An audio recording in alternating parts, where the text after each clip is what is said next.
Ivadika amreo vaovao ara-sosialy kosa indray sika manomboka eto.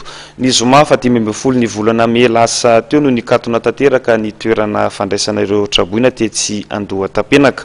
Ankoatra ireo fianakaviana namonjy ny trano fonenany ary dia 900 kosa ireo nafindramonina makany Andranomafeno Atsimo amin'ny lalam-pirenena fa 4 iny.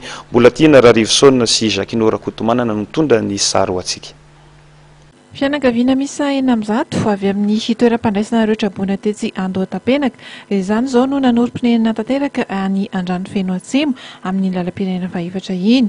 Ny zoma teo izy ireo no nateriny ministeran'ny mponina ny fahina ara-tsosialy ary ny fampiroboroboana ny vehivavy tarihan'ny minisitra Ramatoa Ontinarialy teny an-toerana. Nambaran'izy ireo fa dia tsy noterena izy nakeny ary dia vonina ny janona sy anarina ny fiainany.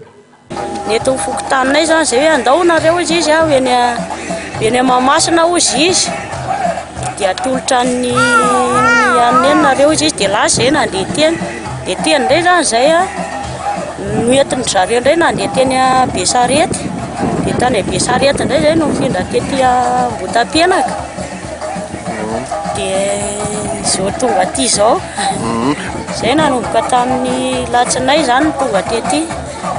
Dia nono tonga tety zany zay dia hitanay hoe mahafinaritra zany le toerana ary azonay ivelomana tsara mihitsy. Dia zay zany zao tsy manana eritreritra hoe andeha hiverina ho Antananarivo tsao satria zay tena sady tsy misy ho aletso mihitsy koa. Zao zay aloha mbola tsy hita hoe inona ny ivelomana fa mbola le manao an'ilay molo zao zay. Tsy misy teritery nahatongavanareo aty? Tsy misy. Ho an'ny ministera-pia ireto mpifindramonina ireto dia zava-dehibe ny nanao manara-tsaina azy ireo mba hisian'ny fiarahamonina mirindra. Fianakaviana 12 tamin'ireo andiany voalohany nefa nalefa teny mantsy no efa lasa niverina any an-tanindrazany fa tsy tamanaka dia izay ihany koa no antony any manana melo azy ireo. Efa nanomana paikady ny ministère de population amin'ny famindranan'ny olona ireo ka natao zany ny préparation psychologique n'ireo olona izay efa monina tety Andranomafeno Sud. Eo 67 familles eo izay misy 240 personnes. Nefa tsy vitan'izay satria misy koa ny olona ifindra.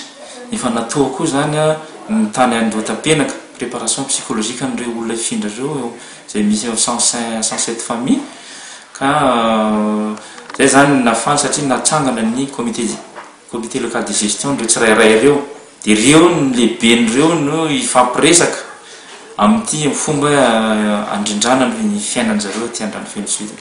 Misy ny zavatra rehetra eto amin'ity tanàna napetraka ny ministeran'ny mponina ny fahina ara-tsosialy ary ny fampiroboroboana ny vehivavy eto Andranomafeno Atsimo ity.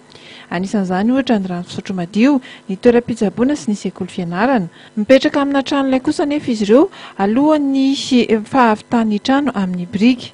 Marina fa ity famindranana ireto fianakaviana misy 900 reto dia tafiditra ihany koa tamin'ny fankalazana ny andro iresa-pirenena ho an'ny fianakaviana ny 10 May lasa teo.